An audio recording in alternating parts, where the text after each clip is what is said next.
नांदगाव खादगाव येथील गेल्या आठवड्यात विलास गायकवाड या घरातील कर्त्या पुरुषाचा वीज होऊन मृत्यू झाला होता। त्या गायकवाड कुटुंबाचे सांत्वन करत आमदार सुहास कांदे यांनी रोख रकमेसह 6 महिने पुरेल इतके अन्नधान्य व किराणा देऊन खऱ्या अर्थाने कुटुंब प्रमुखांची भूमिका बजावली।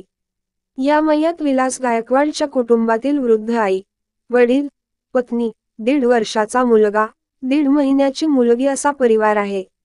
या सर्वांची जबाबदारी लोकांच्या शेतात मजुरी करून पार पाडत होता। मात्र गेल्या आठवड्यात या ठिकाणी जोरदार पाऊस झाला।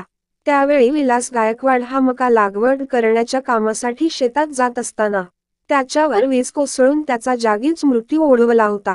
त्यावेळी आमदार कांदे हे मुंबईला होते। त्यांनी तातडीने नांदगाव येथे एक खादगाव गाठले व या अपघातग्रस्त गायकवाड कुटुंबाची भेट घेऊन त्यांचे सांत्वन केले आणि मी जे अगदी छोटीशी मदत नम्रपणे करतोय ती स्वीकारण्याची विनंती या कुटुंबाला केली असता त्यांनाही गहिवरून आले।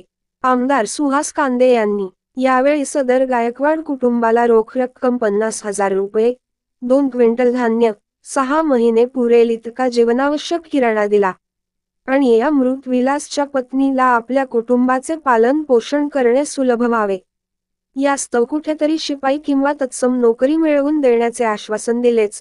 त्याचबरोबर शासकीय 4 लाखांची मदत येत्या 8 दिवसात मिळवून देईन अन तो धनादेश मी स्वतः घेऊन येईन असा शब्दही यावेळी दिला।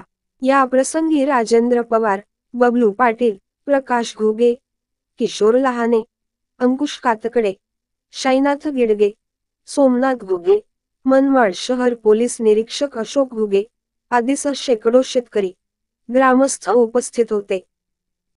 आवाज जनतेचा न्यूज, मुख्य संपादक अनिश शेख, मनमाड।